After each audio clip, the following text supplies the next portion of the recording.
بالله من الشيطان الرجيم. بسم الله الرحمن الرحيم. قالوا إن هذان لساحران يريدان أن يخرجكم من أرضكم بسحرهما ويذهبا بطريقتكم المثلى فأجمعوا كيدكم ثم أتوا صفا وقد أفلح اليوم من استعلى. صدق اللہ العلی العظیم. شروع اللہ کے نام سے جو انتہائی مہربان ہمیشہ رحم فرمانے والا ہے. انہوں نے کہا یہ دونوں جادوگر ہیں جو چاہتے ہیں کہ تمہیں تمہارے زمین سے نکال باہر کریں اپنے جادو کے بل پر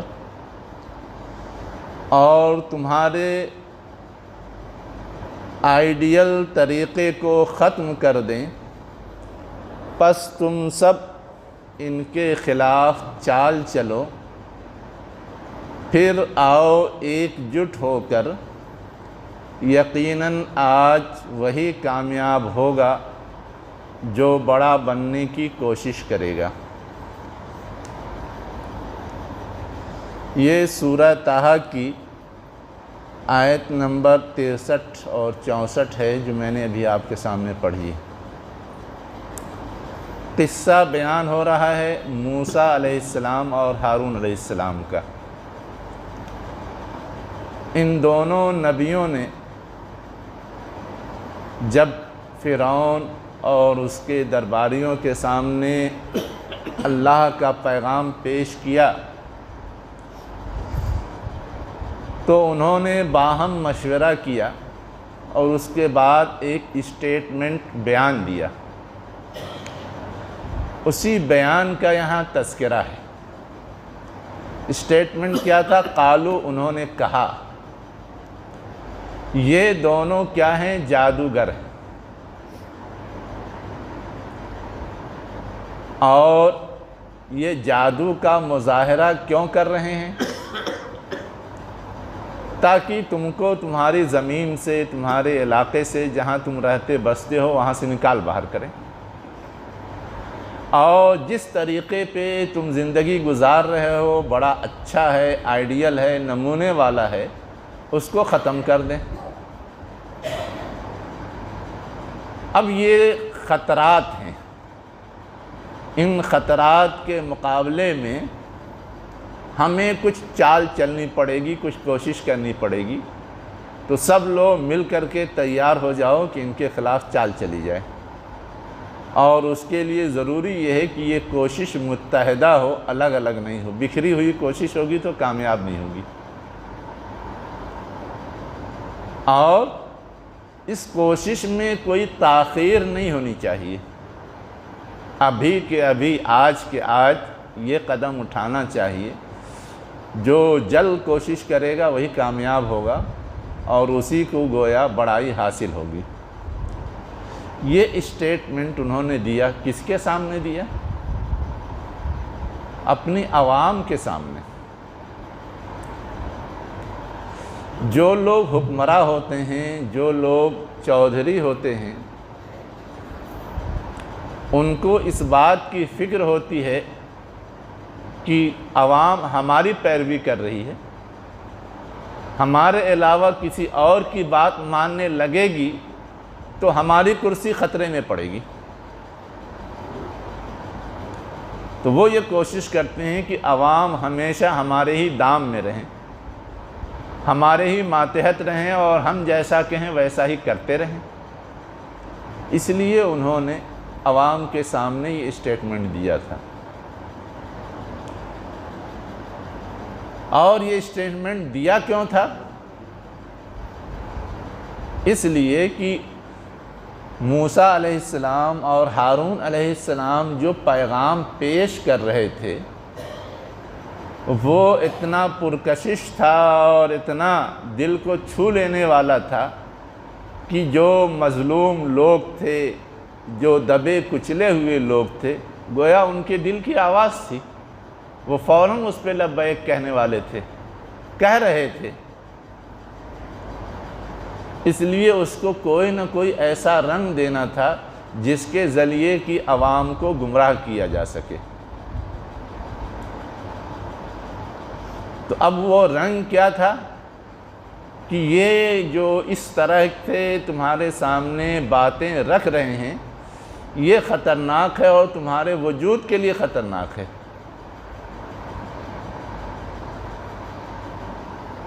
اب جو بگڑی دنیا ہے اس بگڑی دنیا کے سامنے اسلامی تعلیمات رکھی جاتی ہے، تو جو اسلامی تعلیمات رکھنے والے ہیں ان کے بارے میں کیا کہا جاتا ہے؟ یہ خطرناک لوگ ہیں، ٹیرر پھیلا رہے ہیں۔ اگر یہ یہاں غالب آ گئے، حاوی ہو گئے، تو تمہارا وجود خطرے میں پڑ جائے گا۔ اس لیے ان کو ہر قیمت پہ روکا جانا چاہیے۔ اور صرف تمہارا وجود خطرے میں نہیں پڑے گا، بلکہ جو تم طریقہ زندگی اپنائے ہوئے ہو وہ طریقہ زندگی بھی خطرے میں پڑے گا۔ ہر آدمی کسی نہ کسی طریقے سے زندگی گزارتا ہے اور اس پر وہ مطمئن ہوتا ہے کہ یہ سب سے اچھا طریقہ ہے اور اسی میں ہماری کامیابی ہے، اس لیے وہ اس پہ چلتا رہتا ہے۔ تو اگر اس کے سامنے کوئی اور نئی بات آ جائے تو وہ لگتا ہے کہ پتہ نہیں اس کا کیا نتیجہ نکلے گا، اس لیے یہ خطرناک چیز ہے، جلدی اسے قبول نہیں کرتا۔ تو ان کو یہ سمجھایا جا رہا ہے کہ جب یہ نئے لوگ آئیں گے، وہ نیا طریقہ رکھیں گے اور اسے اپناؤ گے تو تمہیں اپنے موجودہ طرز عمل اور اپنے روش سے کو بدلنا پڑے گا، اور اگر اسے تم بدلو گے تو تمہیں طرح طرح کی پریشانی ہوگی۔ جیسے آج کل کہا جاتا ہے کہ اسلامی تعلیمات پہ عمل کیا جائے گا تو یہ ایک طرح کا ظالمانہ ہوگا، ہر ایک کو آزادی ہونی چاہیے۔ اب تم شراب پیو گے تو تم کو سزا دی جائے گی، تم چوری کرو گے تمہارا ہاتھ کاٹ دیا جائے گا، تم آزادانہ کسی کے ساتھ رہو گے، میل ملاپ کرو گے، بغیر نکاح کے کسی کے ساتھ زندگی گزارو گے، تم کو سر عام کیا کہتے ہیں رجم کیا جائے گا، سزا دی جائے گی۔ اب جو طریقہ بہت آسان ہے، عیش و عشرت کا ہے اور گانے بجانے کا ہے اور منمانی کرنے کا ہے، اس سے ہٹ کر کے کوئی طریقہ اگر اپنانا پڑے گا تو یہ تو تکلیف دہ ہوگا۔ تو اب ایسی صورت میں اس نئی آواز کو کچلنا ضروری ہے، ایسی صورت میں اس نئے لوگوں کو روکنا ضروری ہے، اور اس روکنے کے لیے ضرورت اس بات کی ہے کہ کوئی نہ کوئی چال چلی جائے اور وہ مل جل کر کے چلی جائے تاکہ ہم کامیاب ہو جائیں۔ یہ سجھایا تھا فرعون کو اس کے ملا یعنی سرداروں نے، وزیروں نے، اور یہ چیز ڈکلیئر کی گئی۔ اب ہم اور آپ قرآن مجید میں یہ پڑھتے ہیں، کیوں بیان کیا گیا ہے قرآن مجید میں؟ اس لیے بیان کیا گیا ہے کہ جب بھی کوئی ظالم اور فسادی حکومت ہوتی ہے اس کے سوچنے کا انداز بھی یہی ہوتا ہے، اور ایسا موقع آ سکتا ہے کہ اس طرح کے لوگ کبھی حاوی ہو جائیں اور وہ اس انداز سے کوشش کریں۔ اس وقت کیا طرز عمل اپنانا چاہیے وہ جاننا ضروری ہے۔ قرآن میں موسیٰ علیہ السلام کا فرعون کا قصہ اسی لیے بیان کیا گیا ہے۔ اب ہم یہ قصہ پڑھ رہے ہیں تو کیا ہمارے ذہن میں کچھ آتا ہے؟ ہم یہ سمجھ پاتے ہیں کہ اس میں ہمارے لیے بھی کوئی رہنمائی ہے؟ ہم اور آپ غور کریں کہ ہم اور آپ جو اسلام کے ماننے والے ہیں، اللہ کے ماننے والے ہیں، اس کے رسول کے احکامات کو فالو کرنے والے ہیں، کیا ہمارے بارے میں ساری دنیا کو اور ہمارے ملک کے لوگوں میں خاص طور سے جو حکمراں طبقہ ہے ان کو یہ خطرہ نہیں ہے؟ مسلمانوں کے بارے میں لوگ کیا رائے رکھتے ہیں کہ یہ خطرناک لوگ ہیں؟ کیوں یہ رائے رکھتے ہیں؟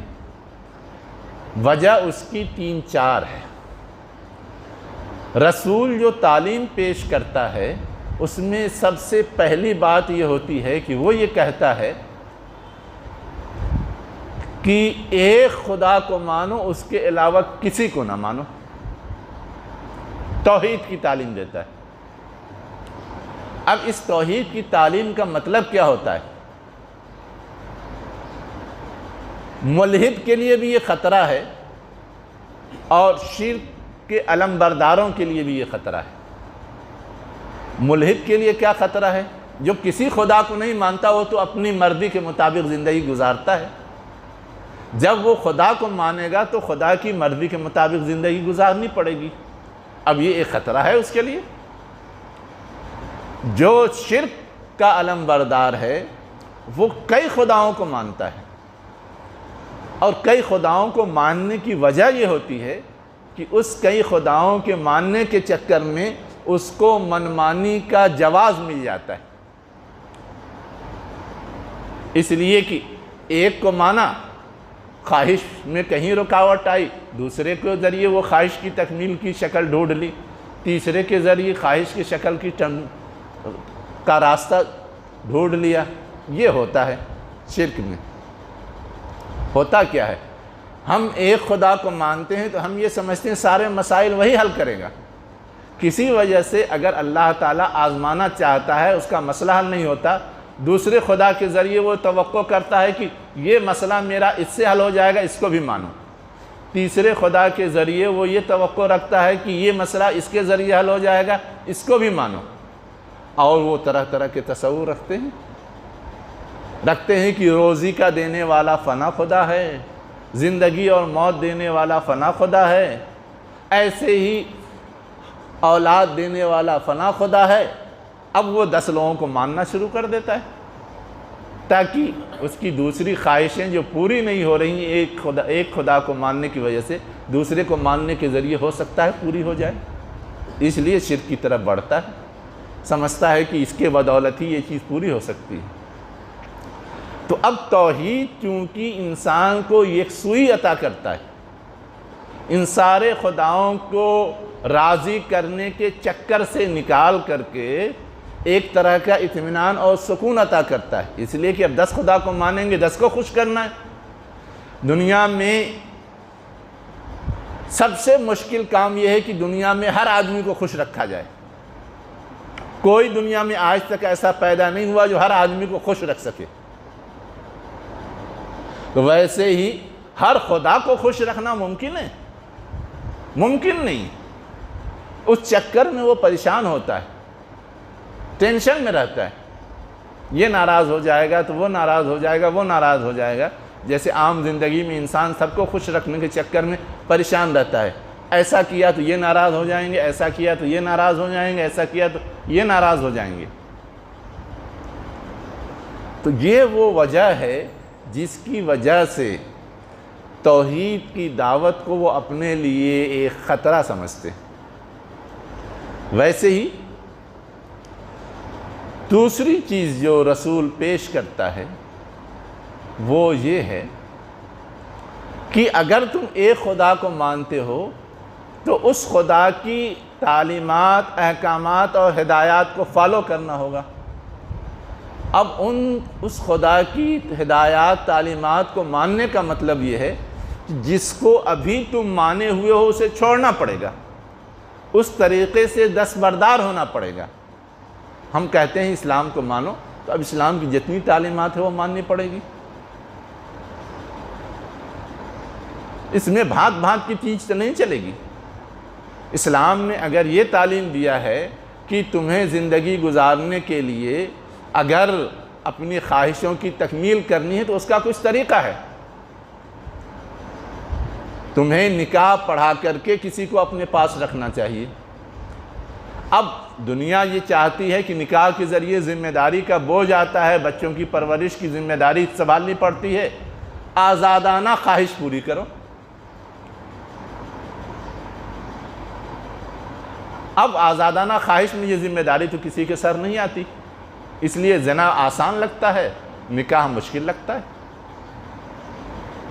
اب اللہ کی ہدایت وہ ہے لیکن وہ پریشان کن لگتا ہے، نہیں اپناتے. ویسے ہی کوئی عیاش ہے، دنیا بھر کی خواہشوں کی تکمیل کرنا چاہتا ہے، اپنے اوپر کنٹرول نہیں رکھنا چاہتا. اسلام کہتا ہے کہ نہیں، ایک حد کے اندر رہو. ایک شادی کرو، زیادہ سے زیادہ ضرورت ہے 4 کرو، 4 سے زیادہ نہیں کرو. لیکن اب یہ چیز بھی اسے اپنی خواہش کی تکمیل کی راہ میں رکاوٹ لگتی ہے. وہ سوچتا ہے اس کو مانیں گے تو ہمیں تو پابندی کرنی پڑے گی، یہ بھی بوجھ لگتا ہے. تو اللہ تعالیٰ نے جو مختلف ہدایات دی ہیں وہ ہدایات اسے بوجھ لگتی ہیں، اس لیے وہ اس کی طرف جانا نہیں چاہتا. تو یہ جو چتر لوگ ہوتے ہیں نا، جو اقتدار پہ ہوتے ہیں، جو وزیر ہوتے ہیں، جو سردار ہوتے ہیں، وہ تھوڑا ذہین ہوتے ہیں، پڑھے لکھے ہوتے ہیں، تیز ہوتے ہیں، وہ فوراً سمجھ جاتے ہیں. وہ اس چیز کو سمجھ رہے تھے، اس لیے انہوں نے یہ دونوں باتیں کہیں کہ اگر تم رسول کی بات کو مان لو گے تو تمہارا حکم نہیں چلے گا، تمہارا آرڈر نہیں چلے گا، اللہ کا حکم چلے گا، اللہ کا آرڈر چلے گا. تو گویا تم جس پوزیشن پہ ہو اس پوزیشن سے تم ہٹا دیے جاؤ گے. اب جب ہٹا دیے جاؤ گے تو یہ تو وہ کہہ نہیں سکتے تھے کہ ہمیں اقتدار سے دستبردار ہونا پڑے گا، ہمیں اپنی پوزیشن سے دستبردار ہونا چاہے گا. تو ورغلانے کے لیے کہہ دیا کہ تم کو یہاں سے دیش نکالا دے دیں گے اور یہ لوگ گویا حکومت کرنے لگیں گے، یہ لوگ چلانے لگیں گے اپنی حکم. یہ کہہ دیا. ویسے ہی جو ہدایات ہوں گی اس کے لحاظ سے اپنے اندر تبدیلی لانی پڑے گی. تو کہہ دیا کہ جو طریقہ تم اپنائے ہوئے وہی اچھا ہے، اس سے ہٹ کر کے نیا طریقہ اپنانا پڑے گا جو پریشان کن ہوگا. تو یہ بات آج بھی ہم اور آپ محسوس کر سکتے ہیں. آج بھی یہ کوئی نہیں کہتا کہ اسلامی تعلیمات سب سے اچھی ہیں، اسلامی تعلیمات سب کے لیے نفع بخش ہیں، اسلامی تعلیمات سب کے لیے کیا کہتے ہیں، امن اور سکون کا ذریعہ ہیں. کہتے کیا ہیں؟ یہ تعداد میں بڑھ جائیں گے، کئی شادیاں کرتے ہیں تو تمہارے لیے خطرہ بن جائیں گے، کھانے پینے کے سارے وسائل پہ قابض ہو جائیں گے تو تمہارے لیے جینا دوبھر ہو جائے گا، اس لیے اب ان کے خلاف کچھ نہ کچھ کرو. کہتے ہیں کہ اسلامی تعلیمات کو اگر فالو کرنا ہوگا تو ابھی جو لوگ امن اور سکون سے زندگی گزار رہے ہیں، جو جی میں آتا ہے وہ کرتے ہیں، اس کیفیت کو بدلنا پڑے گا. تو ڈراتے ہیں. ویسے ہی سزائیں نافذ کی جائیں گی جیسے کہ اسلامی تعلیمات میں حکم دیا گیا ہے. ویسے ہی تمہیں بہت ساری کھانے پینے کی چیزوں سے رکنا پڑے گا جس کا کہ اسلامی تعلیمات میں حکم دیا گیا ہے. تب اتنی پابندیاں تمہارے لیے آسان نہیں ہوگی، تمہیں موجودہ طریقے میں تبدیلی لانی پڑے گی، اس لیے تم مخالفت کرو. یہ چیز دنیا میں ہم ہر جگہ آج محسوس کر سکتے ہیں. کس کو یہ چیز سمجھائی جاتی ہے؟ عوام کو. وہ تو خوب سمجھ رہے ہوتے ہیں کہ اچھا یہی ہے لیکن ہمارے لیے خطرہ ہے، لیکن عوام کو یہ سمجھاتے ہیں کہ یہ تمہارے لیے خطرہ ہے، تمہاری خیر خواہی میں ہم یہ بات کہہ رہے ہیں.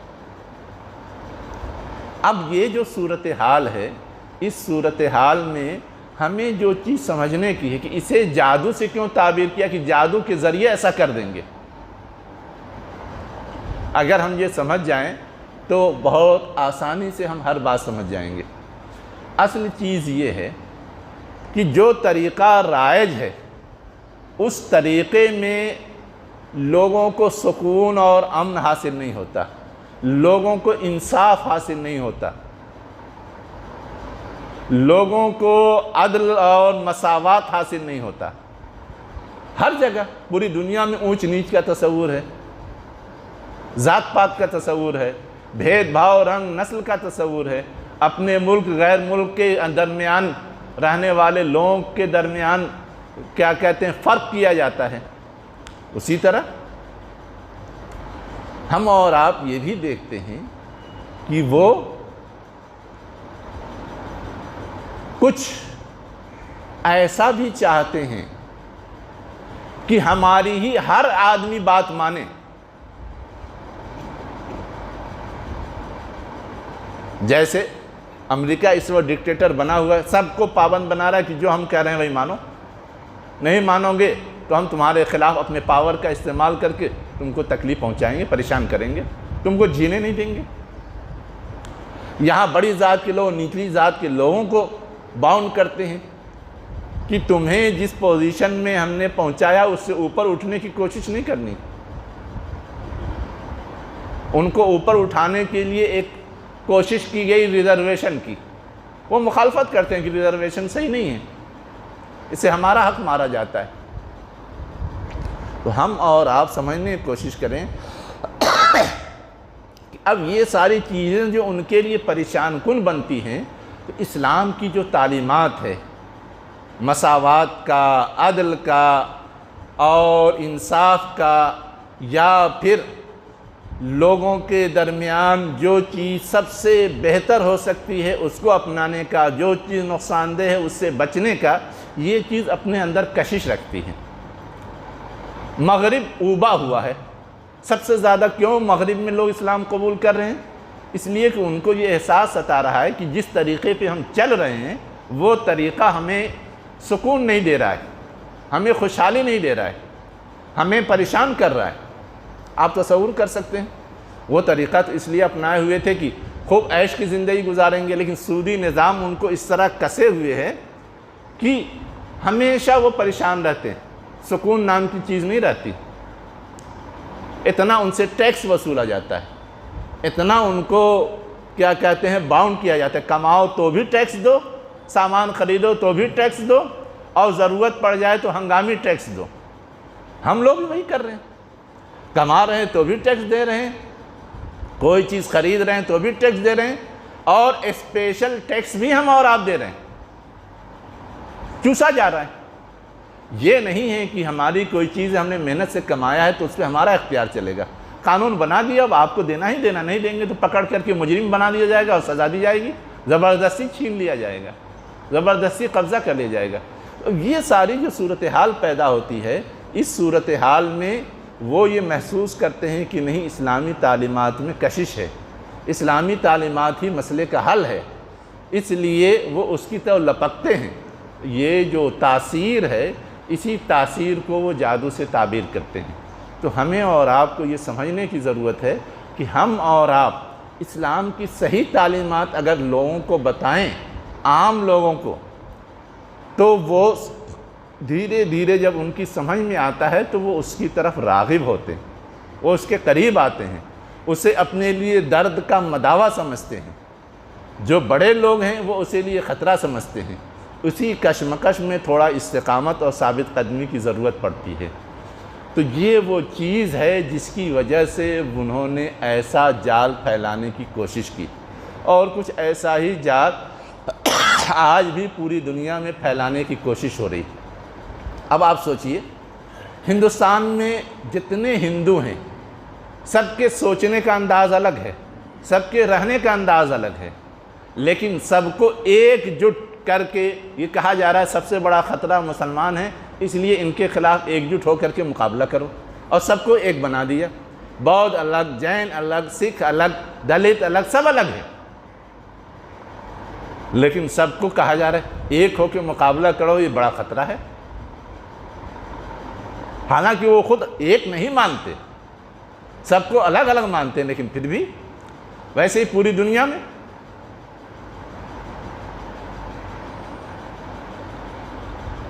حماس خطرہ ہے، اخوان خطرہ ہے، جماعت اسلامی خطرہ ہے، فلاں خطرہ ہے، فلاں خطرہ ہے، اس کے خلاف ایک جٹ ہو جاؤ۔ تو یہ جو انداز ہے، اس انداز کو ہمیں اور آپ کو سمجھانے کے لیے یہ قصہ سنایا گیا ہے۔